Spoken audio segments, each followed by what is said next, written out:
Welcome to Starbound. If you're tired of AI-generated slop and want real human storytelling, please subscribe to support this channel. My name is I Am Duck. I'll be your narrator. Let's get into the story. Darian Vasso became aware of the taste of his own blood, coppery and thick. It was a significant improvement over the cocktail of smells he'd been breathing moments before. The metallic sting of fried circuits and the acrid smoke of burnt insulation that signaled imminent, explosive decompression. He groaned, a sound like gravel in a rock tumbler, and forced his eyes open. Now there was the return of memory. The first memories to coalesce were falling. A cacophony of shrieking metal, the percussive thump, thump, thump of the transport skipping across a frozen plain like a stone, and the final bone-jarring impact that had slammed his world into silence. He remembered the shouts of his team, the calm, clipped report from the pilot, and then a universe of white devouring the viewport. Red emergency lights pulsed in a frantic, syncopated rhythm against the mangled skeleton of the transport's cabin. An alarm shrieked a single, monotonous note, a sound engineered with malevolent intent to make a person wish for a quick death. The interior of the craft was a collage of destruction. What was once the floor was now a crumbled wall beside him. The ceiling, with its embedded lights and ventilation shafts, was below his feet. They had come to rest upside down. Outside, the world wasn't black. It was a solid, screaming wall of white. Vrinfal's legendary cryo-hurricane had, true to form, ignored the forecast and dropped on their convoy like a god slamming a fist on a tabletop. "Computer, status report," Darian rasped, his throat full of shredded tissue. The alarm stopped. A calm, synthetic voice replied, its placidity a grotesque counterpoint to the carnage. "Status suboptimal. Structural integrity is at 12%. External temperature is negative 117 degrees Celsius and dropping. All other personal life signs are absent. Have a nice day." "Peachy," Darian muttered. The word was a puff of white vapor in the frigid air leaking into the cabin. He unbuckled himself, the magnetic clasps releasing with a wary sigh. He dropped a few feet onto the inverted ceiling, his armored boots crunching on shattered light panels. His head throbbed with the deep, resonant pain of a concussion, but a quick, internal inventory suggested no bones were broken. He ran a diagnostic on himself. Arms, legs still attached and responding to commands. A decent start. He patted his chest rig, the textured grip of his heavy-gauge shotgun reassuring beneath his glove. The diplomat, he called it, for its uncanny ability to conclude negotiations. His carbon steel combat knife was snug in its sheath against his ribs. He was armed, concussed, and thoroughly, profoundly irritated. Business as usual. He braced his shoulder against the buckled main hatch and shoved. It groaned, the sound of tortured metal a low complaint against his effort. He shoved again, driving with his legs, feeling the muscles in his back and shoulders strain and burn. With a final, explosive curse that would have made a void docker blush, he kicked it, aiming for the damaged locking mechanism. Some problems were too nuanced for diplomacy. They required the application of a steel-toed boot directly to the source of the obstruction. It was a core tenet of the human problem-solving manual. The metal shrieked one last time and gave way, vomiting him out into the blizzard. The cold seized him. It stole the air from his lungs and drew a crust of ice over his eyelashes in a blink. The wind howled, a hungry, predatory sound that tore at his thermal gear, seeking any seam or weakness. Snow was moving sideways at terminal velocity, a horizontal avalanche of ice shards that scoured every surface. He felt like a bug in a snow globe being shaken by a giant with a grudge. "Okay, Verso," he said to himself, the gale snatching the words from his mouth and shredding them into silence. "Survive first, figure out who to blame later." The convoy was a graveyard of mangled steel and shattered composites. 2 of the escort vehicles were completely gone, likely tossed into a ravine miles away. He could picture Gavin, his second-in-command, at the helm of the lead truck, probably making a bad joke right up until the end. His own transport was a overturned turtle, its belly exposed to the storm, leaking warmth and life into the uncaring wind.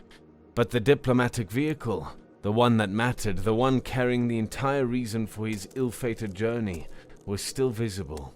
It was half buried in a snowdrift 50 meters away, its emergency beacon a pathetic, pulsing red light against the overwhelming whiteness of the maelstrom. The package. His job. He leaned into the wind, each step a monumental effort against a force that wanted to scour him from the face of the planet. Snow packed into the joints of his armor, stiffening his movements. The thermal display inside his helmet flickered and filled with static, struggling against the intense magnetic interference of the storm. He finally reached the diplomatic shuttle and found the emergency release, wrenching the door open with a grunt. Inside it was another scene of chaos, but the reinforced passenger cabin was mostly intact. And there she was, Valtina, the Kailari diplomat, the reason for this whole frozen hell clown show. She was pinned to her seat by a collapsed support beam that lay across her legs, but her eyes were open, lucid, and fixed on him with an unnerving calm. Her skin, a light blue color that blended with the environment, seemed to absorb the dim emergency light. Her features were sharp and elegant, framed by hair as white as the snow outside. A long, prehensile tail, thick with muscle, was coiled tightly around the base of her seat, the only outward indication of any distress. "Your arrival is timely, mercenary," she said, her voice a low, perfectly controlled alto with no trace of panic. "Glad to be of service, your royal coldness." Darian grunted, pulling a plasma cutter from his belt pouch. "I see you have a little something on your lap." He sliced through the beam with a shower of orange sparks that hissed against the frost coating every surface. As soon as she was free, she moved with a liquid grace that belied the wreckage around them. She didn't thank him or ask about the others. Her hands moved with no wasted motion, fingers gliding over controlled surfaces, assessing damage readouts and power levels in a swift, unbroken sequence. "The pilot and co-pilot are deceased," she stated, her tone as flat as if she were reading a grocery list. "Communications are down. Our chances of rescue are statistically negligible until the storm breaks, which according to the ship's chronometer will be approximately never." "You're a real ray of sunshine, you know that," Darian said, kicking a loose panel out of his way. "We salvage what we can. Ammo, medkits, thermal packs. We find shelter." "A logical course of action," she agreed, her expression unreadable. "Though your methodology appears to be primarily composed of foul language and kicking things." "Hey, it's a time-honored human tradition," he shot back, wresting a heavy supply crate from its storage locker. "Don't knock it till you've tried it." They were strapping the last of the salvaged gear to a grav sled when the predator attacked. It emerged from the whiteout without a sound, a phantom made of storm and shadow. It was a blur of ice-like shards and razor-sharp claws, a biomechanical nightmare that moved with an unnatural speed. A frost wraith. Darian saw it a split second before it hit, a flicker of movement that didn't belong in the swirling chaos of the blizzard. "Contact!" he yelled, shoving Valtina behind the sled and raising the diplomat. The creature ignored him, Its head was a smooth, featureless dome of polished obsidian, and a constellation of tiny pinpoint blue lights ignited across the surface, all swiveling to fix on Valtina. It wasn't just the heat of her suit, it was the type of energy. The dazzling high-frequency signature of the Kylari power core was like a screaming beacon in the quiet energy spectrum of the planet. To the wraith, Darian's biological furnace was just a background noise. She was a signal flare. It lunged. Darian fired. The shotgun's roar a satisfying thunder against the wind screams. The concussive blast of heavy-gauge slugs staggered the creature, sending shards of its strange ice-like armor flying. It shrieked, a sound like grinding glaciers, and recoiled, but the impact barely slowed its momentum. Valtina moved. From a sheath on her back she drew a plasma blade.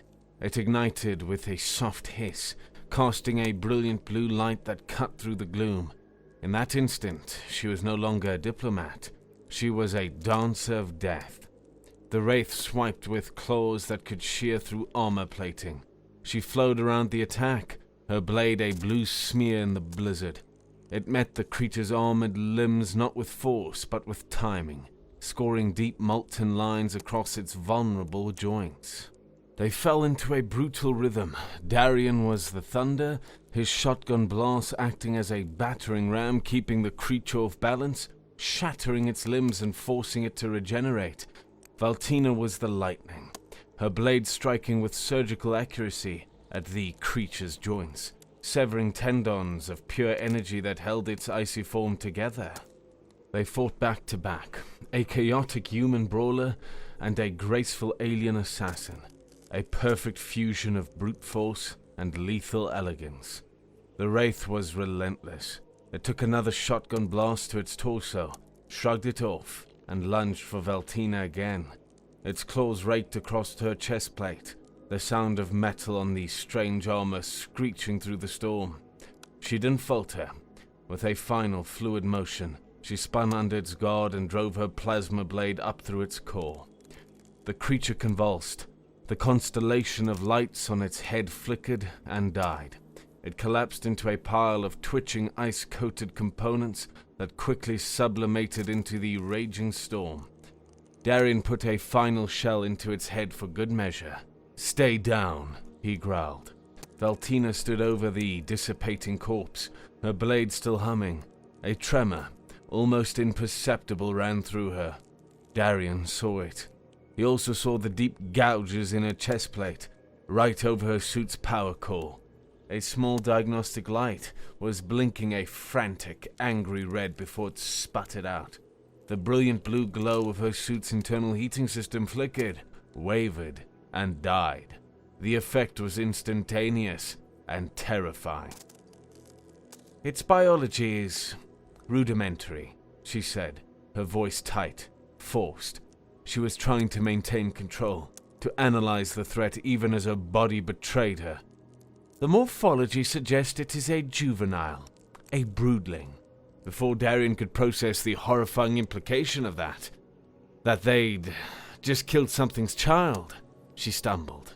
Her plasma blade deactivated with a soft fizz and clattered to the snow. Her whole body was shaking now, not from adrenaline, but from a cold so profound it was stealing the strength from her bones. The high-frequency beacon of her suit was gone, but they were far from hidden. They had just murdered a juvenile apex predator. Now they weren't just a random energy signature. They were a target marked by scent and sound. "Valtina!" He grabbed her arm. It was already colder than it should be, even through the suit. "My core is breached," she rasped, her teeth chattering so hard he was surprised they didn't shatter. The disciplined mask was gone, replaced by a primal, desperate fight for survival. Thermal regulation failing. Kylari were ectotherms. Without an external heat source, their bodies couldn't regenerate their own.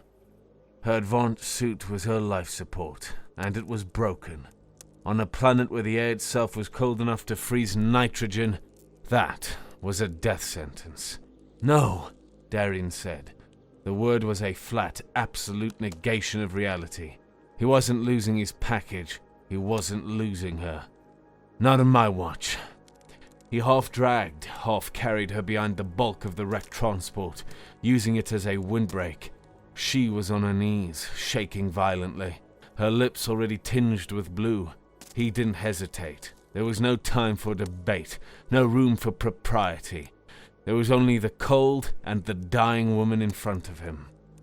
"Hold on," he ordered, his voice rough. He started stripping the damaged armor from her chest, his fingers clumsy in his thick gloves, then the outer layer of her undersuit. He unsealed his own heavy jacket, then his armor-weave thermal shirt. Beneath it, his standard-issue mercenary undersuit was a second skin of black, smart fabric.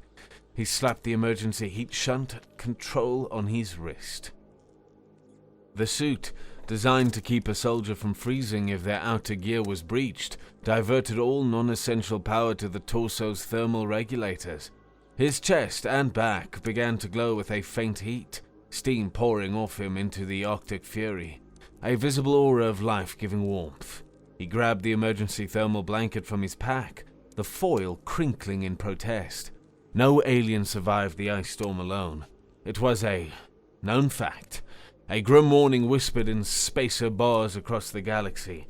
Their ectothermic biology, so well adapted for temperate worlds, was a fatal flaw in the face of absolute zero. They froze, their systems shut down, and the ice claimed them. Darien knelt in the snow, the wind whipping his hair, his torso a steaming beacon in the frigid air. He pulled her against him, her back to his chest, and wrapped the thermal blanket around them both, creating a desperate, makeshift pocket of warmth against the raging storm. The shock of her skin against his was jarring. It was a profound, heat-leeching cold that felt like it was trying to pull the life right out of him. Her skin, smooth and soft, seemed to drink in his warmth. Her frame was surprisingly solid, all lean muscle and tensile strength. "Okay, don't think about it," his brain screamed at him. "You're just cuddling a frozen super assassin who could probably kill you with her tail. A very, very cold and surprisingly strong tail, which is currently wrapped around your leg like a python made of ice. This is fine. This is not the weirdest day I've ever had. It's close, though. Top 5, definitely." For a terrifying, heart-stopping moment, nothing happened. He held her tighter, his tech-assisted body pouring heat into her, a human furnace battling a planetary freezer. He could feel the violent tremors racking her body. Then, slowly, agonizingly, they began to lessen. The rigid set of her shoulders softened. Her head, which had been held stiffly, lolled back against her shoulder. He felt a warm puff of breath against his neck. She was alive. Instinct took over where consciousness had failed. Her hands, which had been clenched into fists, uncurled and weakly clutched at his arms. Her long tail, which had been a frozen coil around his leg, tightened its grip, the prehensile muscle seeking the impossible warmth he offered. She couldn't survive the ice storm alone, until Darien wrapped her in his arms and refused to let the cold win. The fire was a small, defiant flicker of orange against the overwhelming white and grey of the storm.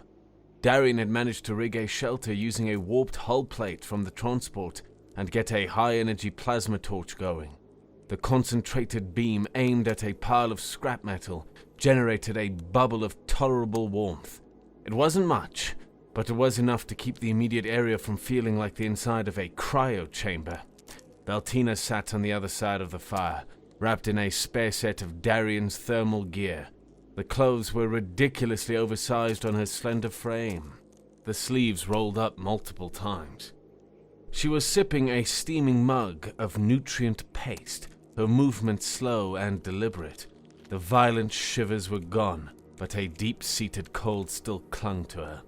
The raw intimacy of their desperate survival effort had evaporated, leaving a charged, awkward silence in its place. He was acutely aware of the memory of her skin against his, of the feeling of her life returning under his touch. He had a feeling she was too. She looked at him over the rim of her mug. her dark eyes unreadable. "You are a biological anomaly."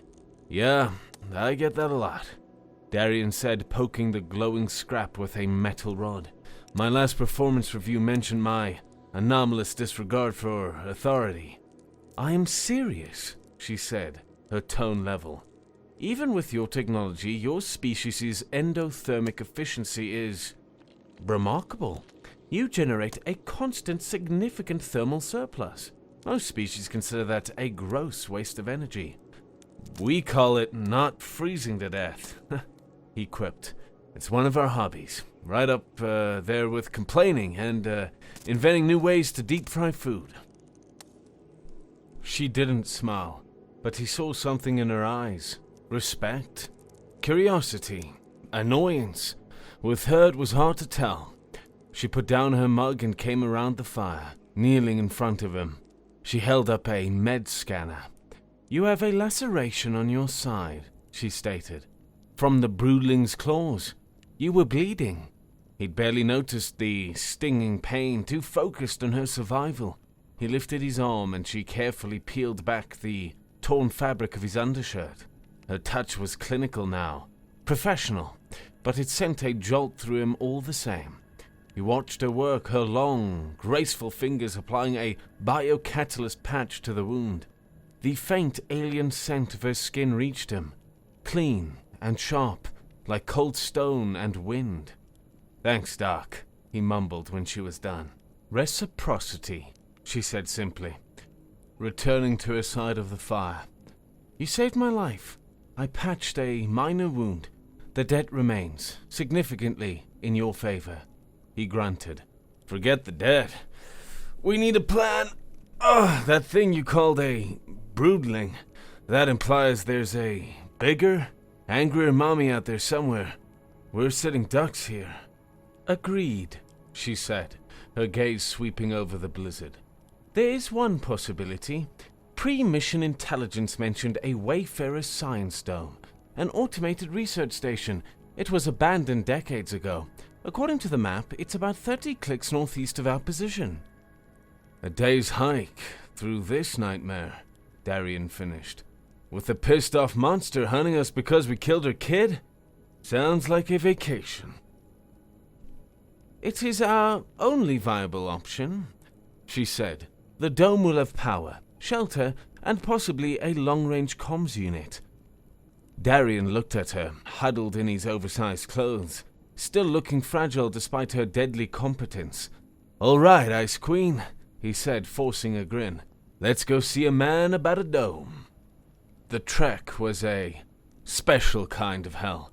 The storm had lessened from a solid wall of ice to a screaming gale, which Darian considered a marked improvement. They moved slowly, tethered together by a high tensile synth rope, Darian breaking the path through the deepening snow. Valtina, despite her ordeal, kept pace, her movement stripped of all flourish, tireless and focused. The frost wraith queen began its hunt not with tooth and claw, but with insidious whispers on the wind. This was personal. It was no longer just tracking an energy source. It was hunting its child's killers with a chilling intelligence. It started subtly, a faint sound almost lost in the howl of the storm. Darian thought he heard his name. Then a voice, clear as day, right behind him. "Darian, help me. It's so cold." It was the voice of Gavin, his second in command, from the lead vehicle. He spun around, shotgun raised. There was no one there. Only Valtina, her eyes wide, staring at him. "Did you hear that?" he demanded. "I heard the voice of my shuttle's pilot," she replied, her own voice a tight whisper. His last words before the crash. The whispers grew more frequent, more personal. They heard the last terrified screams of Darian's dead teammates. They heard the frantic technical jargon of the Kylari pilots as their shuttle came apart. The Wraith had been there. It had listened. It had recorded their final moments. It was a sonic predator, and it was turning their friends' deaths into a weapon.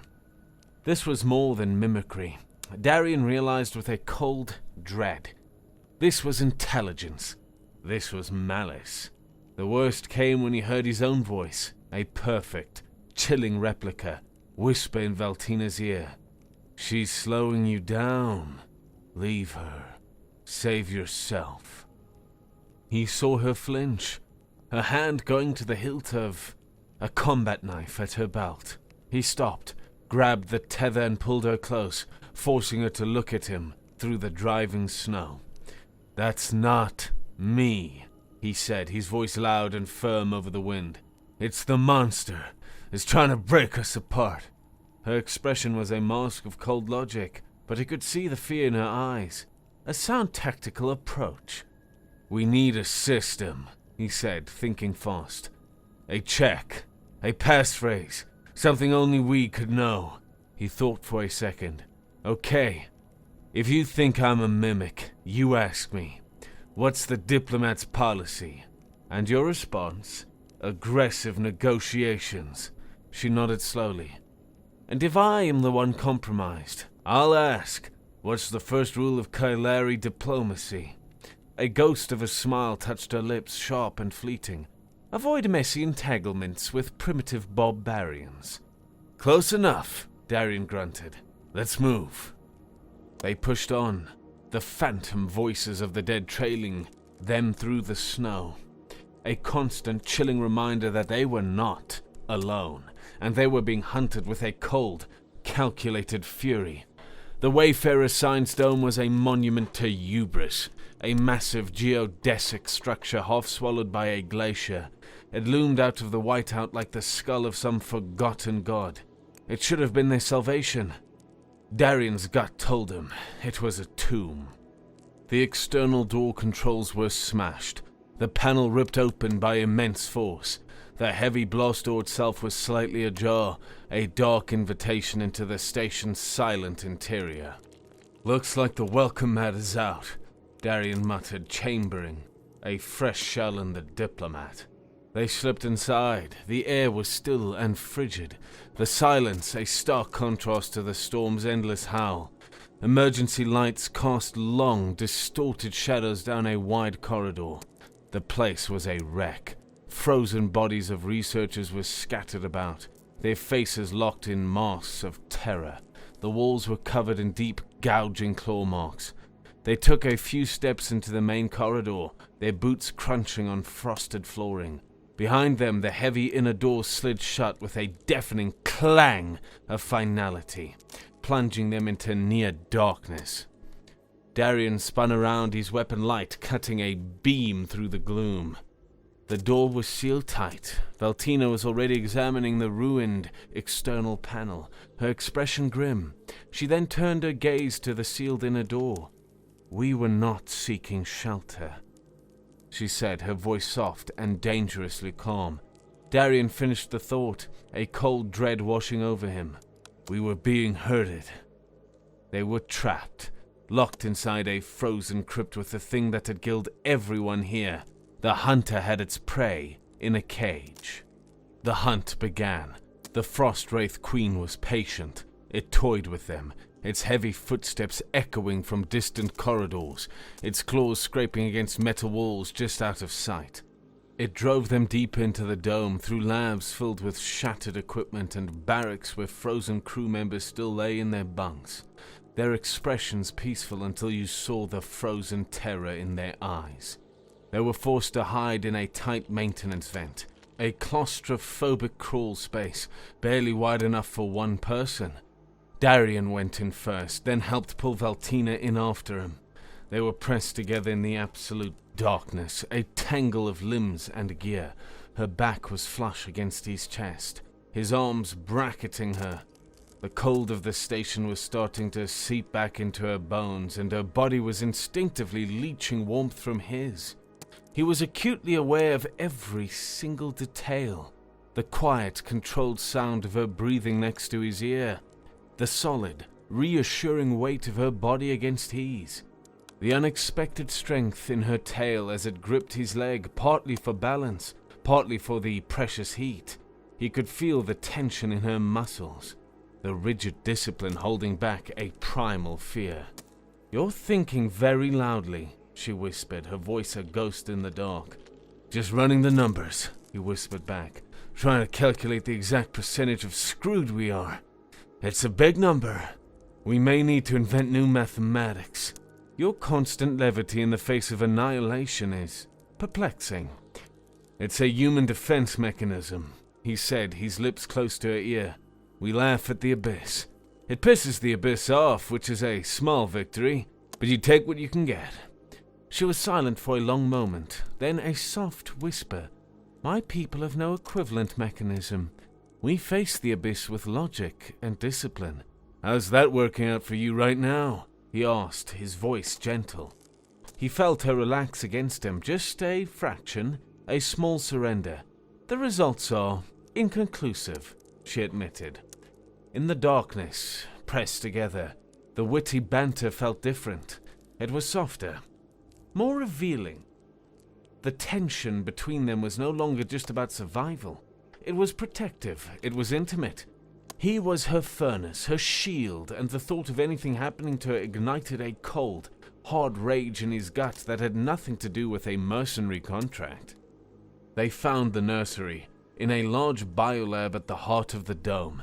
A dozen cylindrical containment tanks lined the walls, their glass frosted over.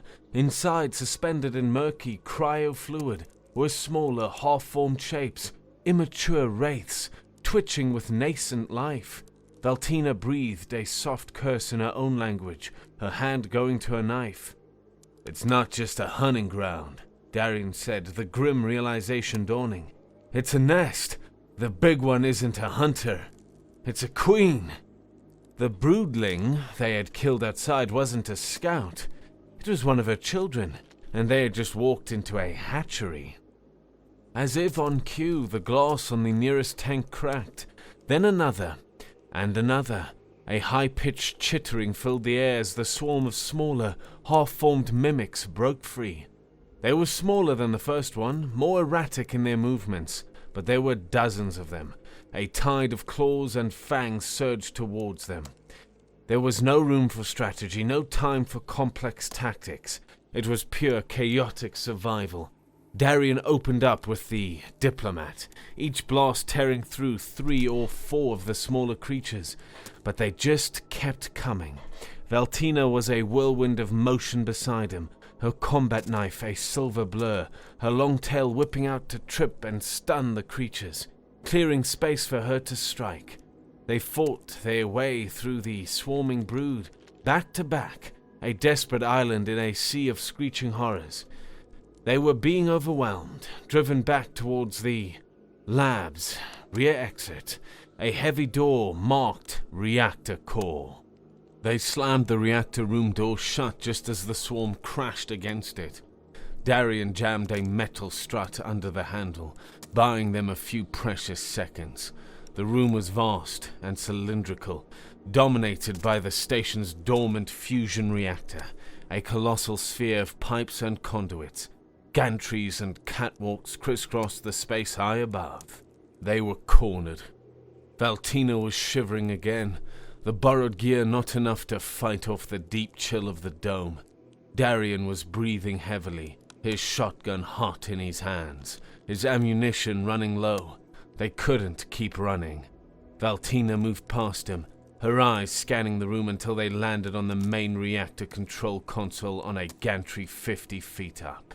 She approached a dusty terminal nearby, her fingers moving across the keypad in a blur. A screen flickered to life. "The final log entry," she said, her voice hushed with discovery. "The science team. They were trying to destroy the nest. They initiated a full system sterilization purge protocol." "And?"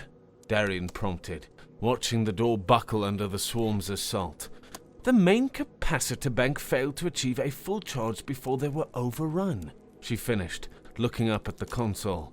"The purge never fired, but it's still primed. The sequence is locked in." It wasn't a miracle. It was a tragedy, a failed last stand that had become their only path to survival. "Okay, new plan." Darian said, a wild, unhinged idea taking shape in his mind. The old plan, but with a sad backstory. I'll be the bait. I'll be the biggest, loudest, warmest damn thing this planet has ever seen. I'll draw Mama Dearest in here. You get up to that console and finish what these poor bastards started. She stared at him, her logical mind processing the sheer insanity of his proposal. It was a suicide mission, or close to it. The timing would have to be perfect. The probability of your survival is low, she stated. Yeah, well, the probability of our survival right now is 0, he countered. Low is an upgrade. Can you make it up there? She nodded, her expression set like stone. I can. He practically had to carry her up the last few flights of stairs to the gentry. Her strength was fading fast. He wedged her into the seat at the control console, her hands hovering over the controls. He took the last thermal blanket and wrapped it tightly around her shoulders. She looked up at him, her face pale in the dim light. Her composure was cracking, revealing the exhaustion and fear beneath. You're chaos, she said, her voice barely a whisper. Her cold fingers rested on his chest, right over his heart. She could feel the steady, powerful heat of him, the thrum of his life. It is a peculiar sort of strength. Told you, he said, his own voice rough with emotion. And your warmth, she added, her gaze locked with his. It is not unwelcome. That was it. That was all the invitation he needed. He leaned down and grabbed her, pulling her face to his. The kiss wasn't gentle or romantic. It was desperate, frantic, a primal acknowledgement that this was quite possibly the last time they would ever touch. It was a kiss that tasted of fear and adrenaline and a fierce, unyielding will to live. It was a promise. We survive this. He pulled back, breathing hard, their foreheads resting against each other. Don't get any ideas, he rasped, trying to inject some of his usual bravado into his voice, and failing miserably. My rates for a second date are astronomical. A small, sharp smile touched her lips, the first genuine one he'd ever seen. It transformed her face, making her breathtakingly beautiful. Your methods, she murmured, are unorthodox. He squeezed her shoulder, then turned and descended back to the reactor floor. It was time to get loud. Darian Vasso went full, glorious, unhinged human. First, he cranked his suit's emergency thermal output to maximum. He became a beacon, a bonfire of biological and technological heat. Then he snapped a chemical flare, bathing the cavernous room in a lurid red glow. And then he started to sing. It was an ancient Earth song, something about never giving up and never letting down, and he sang it horrifically, painfully off-key. Never gonna give you up, never gonna let you down, he bellowed, his voice echoing off the metal walls. He unslung the diplomat and started doing a terrible dance, using the shotgun as a partner. The pounding on the door stopped. A new sound replaced it, a deep, grinding sound from the corridor beyond. The Queen was coming. And here we see the majestic frost wraith in its native habitat, Darian roared, switching to a terrible nature documentary impression. A magnificent specimen, but a bit of a fixer-upper when it comes to the interior decorating, and a terrible host. 0 stars on Galactic Yelp. Would not recommend. He was a single, warm-blooded creature standing in the heart of a frozen tomb, laughing and singing and daring the apex predator of this world to come and get him. The heavy reactor door didn't open. It exploded inward, ripped from its hinges by a force of unimaginable strength. The frost wraith queen filled the doorway. It was immense, 10 times the size of its broodling. It was a towering skeletal vortex of shifting razor-sharp ice fragments, all held in a cohesive, vaguely humanoid shape by a crackling blue energy field. Its head was a smooth ovoid of black ice, and 1,000 pinpricks of burning blue light ignited across its surface, all fixing on the noisy, glowing, singing meal in the center of its nest. It took the bait. With a shriek that was a symphony of breaking ice and tearing metal, the queen charged. Darian stopped singing. Showtime! He ate up the ground, sprinting across the reactor floor, leading the monster on a chase. It was faster than he'd imagined, its massive bladed legs chewing up the distance between them. He weaved between support pillars, firing the diplomat over his shoulder. The heavy slugs barely seemed to faze it, chipping off clouds of ice shards that were drawn back into its form almost instantly. He glanced up at the gantry.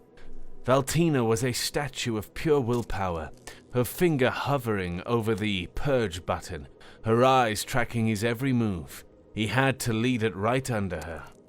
"Come on, you overgrown snowflake!" he yelled. "Let's dance!"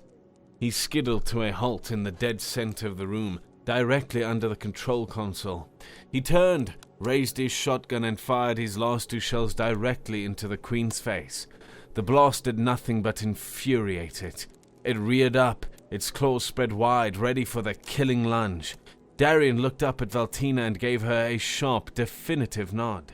Just as the wraith lunged, she hit the button. There was no sound at first, just a silent, blinding flash of white light from the reactor core. Then a controlled, laminar flow plasma vent erupted downwards, a directed wave of energy designed to scour the floor. The roar was deafening. The heat was apocalyptic. Darian dove behind the massive, shielded base of a primary coolant conduit, a structure built to withstand catastrophic temperature swings. The wraith was caught in the open. It had no time to screech. The plasma, hotter than the surface of a star, hit its body and vaporized it in an instant. The creature that had hunted them, tormented them, and trapped them was gone, dissolved into nothing but shimmering air and a sprinkle of charred silicon dust that drifted to the floor like black snow. Silence. Absolute, ringing silence. Darian pulled himself out from behind his cover. He was scorched, bruised, and his ears felt like they were stuffed with cotton. But he was alive. The room was bathed in the steady orange glow of the dome's emergency power, which had kicked in automatically. With it came a low, steady hum, and for the first time since they'd entered, a wave of gentle, artificial heat. He looked up at the gantry. Valtina had slumped against the console, her energy completely spent. The blanket had fallen to her feet. He climbed the gantry stairs, his legs feeling like lead. He reached her and knelt down. She lifted her head, her eyes weary, but clear. Through the main viewport high on the wall, he could see that the blizzard outside was finally breaking. A major lull was passing over. For the first time, a spear of pale alien sunlight cut through the clouds, illuminating the room. She looked at him, exhausted, but alive, victorious. "Report," she said, her voice weak, a faint echo of her usual authority. Darian smiled. He gently scooped her up into his arms. She was light, but solid, and blessedly, wonderfully warm. The dome's heating systems were already working on her. "Objective complete," he said, his voice hoarse. He started carrying her down from the gantry, away from the scene of their insane, desperate victory. "Package is secure." She rested her head against his shoulder, a gesture of complete and total trust. He felt her tail wrap loosely, comfortably around his waist. "And for the record," he added, his lips brushing against her hair, "the package is kind of growing on me." She didn't object. She didn't offer a witty retort or a logical analysis. She just closed her eyes and let him carry her out of the darkness and into the light. They had won.